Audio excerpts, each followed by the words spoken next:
എന്താണ് സുഹൃത കേരളം, ആരൊക്കെയാണ് ഇതിന്റെ ഗുണഭോക്താക്കൾ എന്നുള്ളത് കൂടി നമുക്കറിയാം.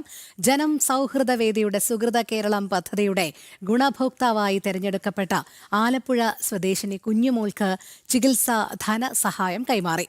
തകർന്നു വീഴാറായ കൂരയിൽ മാറാരോഗവ്യാധിയുമായി കഴിയുന്ന കുഞ്ഞുമോൾക്ക് സർക്കാരിൽ നിന്ന് ഒരു സഹായവും ലഭ്യമായില്ല എന്ന് കുടുംബം പറയുന്നു.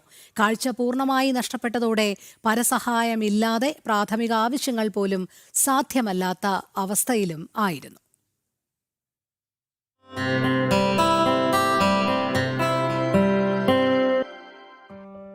അവിവാഹിതരായ കുഞ്ഞുമോളും സഹോദരിയും മാത്രമാണ് തകർന്നു വീഴാറായ ഈ കൂരയിൽ താമസിക്കുന്നത്. കുഞ്ഞുമോൾക്ക് ആഴ്ചയിൽ 2 ഡയാലിസിസ് വീതം നടത്തുന്നുണ്ട്. കുഞ്ഞുമോളുടെ ഏതാനും വർഷങ്ങളായി കാഴ്ച പൂർണ്ണമായും നഷ്ടപ്പെടുകയും ചെയ്തു. നിലവിൽ പരസഹായമില്ലാതെ പ്രാഥമിക കൃത്യങ്ങൾ പോലും ചെയ്യാൻ കുഞ്ഞുമോൾക്ക് സാധിക്കുന്നില്ല. ഈ ദുരവസ്ഥയറിഞ്ഞാണ് ജനം സൗഹൃദവേദിയുടെ കാരുണ്യ പദ്ധതിയായ സുഹൃത കേരളം പദ്ധതി ഗുണഭോക്താക്കളുടെ പട്ടികയിൽ കുഞ്ഞുമോളെ ഉൾപ്പെടുത്തിയത്. സുഹൃത കേരള പദ്ധതി ഈ സഹായം ഞങ്ങൾക്ക് കിട്ടുന്നതിന് വലിയ മരുന്നിനുള്ള പൈസ, ഡയാലിസിനുമൊക്കെ ഉള്ള പൈസ ഞങ്ങൾക്ക് കിട്ടുന്നതിന് വളരെ നന്ദി. തരുന്നവർക്കും തന്നവർക്കും തരിച്ചവർക്കും നന്ദി. പഠിച്ചവർക്ക് ദീർഘായുസ് കൊടുക്കട്ടെ.